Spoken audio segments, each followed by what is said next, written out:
ഉരുൾപൊട്ടലിന്റെ ആഘാതം നാശം വിതച്ചത് 86 ചതുരശ്ര കിലോമീറ്റർ പ്രദേശത്തെന്ന് ഉപഗ്രഹ ചിത്രങ്ങളുടെ data. ISRO radar imaging satellite ചിത്രങ്ങളുടെ അടിസ്ഥാനത്തിലാണ് ഡേറ്റ.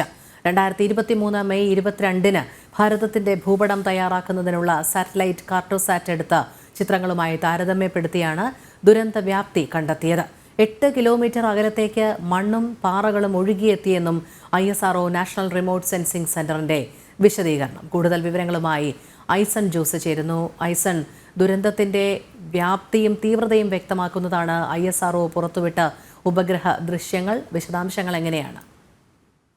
തീർച്ചയായും രോഹിണി, ഉപഗ്രഹ ചിത്രങ്ങളിൽ നിന്നും നമുക്ക് മനസ്സിലാക്കുന്നത് ഈ ടോപ്പോഗ്രാഫി അല്ലെങ്കിൽ എന്താണ് അവിടെ സംഭവിച്ചത് എന്ന ഫിസിക്കലി നമുക്ക് കാണാൻ സാധിക്കുന്ന ഒരു ദൃശ്യങ്ങളാണ്. ഇപ്പോൾ നമുക്ക് ദൃശ്യങ്ങളിലെല്ലാം കാണുന്നത് അത്തരം സമാനമായ ആ ചിത്രങ്ങളുടെ രേഖകളാണ്. ആ ചിത്രങ്ങളെല്ലാം തന്നെയാണ് ഇപ്പോൾ നമുക്ക് ലഭ്യമായിരിക്കുന്നത്. നമുക്കറിയാവുന്നതാണ്, ഇതൊരു താരതമ്യ പഠനമാണ് നടന്നിരിക്കുന്നത്. ISROയുടെ തന്നെ മെയ് 22-ന്, അതായത് 2023 മെയ് 22-ന് കാർട്ടോസാറ്റ് എന്ന് പറയുന്ന ISROയുടെ ഉപഗ്രഹം ഈ പ്രദേശത്തെ ചിത്രമെടുത്തിരുന്നു. ആ ചിത്രം പല ആവശ്യങ്ങൾക്കായി, അതായത് നിരീക്ഷണങ്ങൾക്കും മറ്റുമായി എടുത്തിരുന്ന ആ ഉപഗ്രഹ ചിത്രവും ഈ അപകടം നടന്നതിന് ശേഷമുണ്ടായ റിസാറ്റ് എന്ന് പറയുന്ന റിമോട്ട് സെൻസിംഗ് സാറ്റലൈറ്റ് എടുത്ത ചിത്രവും തമ്മിലുള്ളൊരു താരതമ്യ പഠനമാണ് ഇപ്പോൾ നടന്നത്. ഈ താരതമ്യ പഠനത്തിലാണ് 86 ചതുരശ്ര കിലോമീറ്ററോളം ഭൂമി അതിൻ്റെ സ്വാഭാവിക സ്ഥാനത്ത് നിന്ന് എങ്ങനെയാണോ ഈ ഉരുൾപൊട്ടലുണ്ടാകുന്നതിന് മുൻപുണ്ടായിരുന്നത് അവിടെ നിന്ന് 86 സ്ക്വയർ കിലോമീറ്ററോളം ഭൂമി ഇടിഞ്ഞു വീണു എന്നാണ് ഇപ്പോൾ മനസ്സിലാക്കാൻ സാധിക്കുന്നത്. പലതരത്തിൽ അതിൻ്റെ ഇൻറ്റൻസിറ്റിയും ആഴവും എല്ലാം തന്നെ വ്യത്യാസമുണ്ടായിരിക്കാം. ചിലയിടത്ത് 1-2 മീറ്റർ ആയിരിക്കാം, ചിലയിടത്ത് അത് 10-12 മീറ്റർ ആയിരിക്കാം ആഴത്തിൽ വന്നിരിക്കുന്നത് എന്നുള്ള കാര്യങ്ങളെല്ലാം ഇനി രണ്ടാമതായി പരിശോധിച്ച് കണ്ടെത്തേണ്ട കാര്യങ്ങളാണ്. ഇത്തരത്തിൽ വലിയൊരു ആഘാതം അവിടെ സംഭവിച്ചിരിക്കുന്നുവെന്ന് വളരെ കൃത്യമായ ഒരു ചിത്രമാണ് ഇപ്പോൾ ലഭ്യമായിരിക്കുന്നത്. മാത്രമല്ല, ഈ താരതമ്യ പഠനം ആധികാരികവുമാണ്. റഡാർ ഡാറ്റയാണ്. റഡാർ ഡാറ്റയാവുമ്പോൾ സ്വാഭാവികമായും ഈ ഇമേജിംഗ്, സിന്തറ്റിക് അപ്പറേച്ചർ ഇമേജിങ്ങിൻ്റെ ഒരു ഡാറ്റയാണ് വന്നിരിക്കുന്നത്.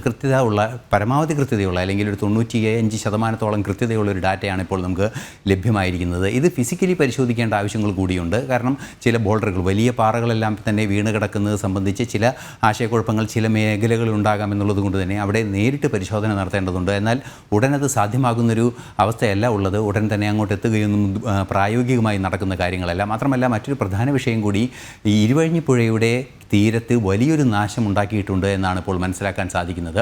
ഇരുവഴിഞ്ഞിപ്പുഴയുടെ തീരത്തുണ്ടായിരിക്കുന്ന നാശം ആ തീരത്തെ വലിയ തോതിൽ തകർത്തിരിക്കുന്നുവെന്നും വ്യക്തമാകുന്നുണ്ട്. ഇത് ഒരു പക്ഷേ വെള്ളപ്പൊക്ക സാധ്യതയിലേക്ക് ഭാവിയിൽ, അല്ലെങ്കിൽ തുടർന്നും പെയ്യുന്ന മഴയിൽ വെള്ളപ്പൊക്ക സാധ്യതയിലേക്കും ഈ പുഴയുടെ മറ്റു ഭാഗങ്ങളിൽ വെള്ളം കയറുന്നതിനുള്ളൊരു സാധ്യതയുമെല്ലാം തന്നെ ചൂണ്ടിക്കാണിക്കുന്നുണ്ട് എന്നതാണ് ഒരു യാഥാർത്ഥ്യം.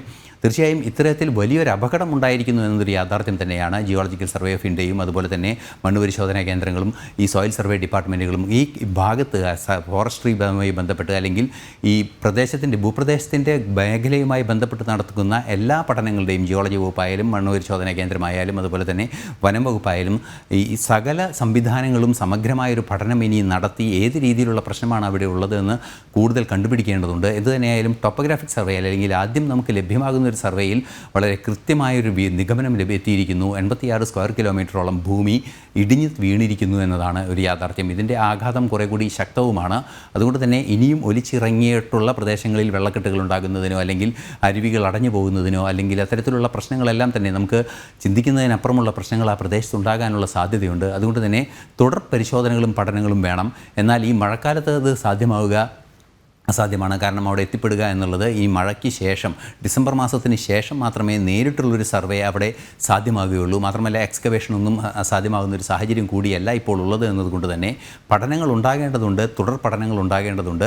എന്നാൽ ആ പഠനങ്ങൾക്ക് ഉടൻ തന്നെ ഒരു സാധ്യതയില്ല. ആ പഠനം അനിവാര്യവുമാണ് എന്ന് തന്നെയാണ് ISRO ഡാറ്റയിൽ നിന്നും നമുക്ക് വായിച്ചെടുക്കാൻ സാധിക്കുന്നത്. രോഹിണി, ശരി. ഐസൺ ജോസാണ് വിവരങ്ങൾ നൽകിയത്.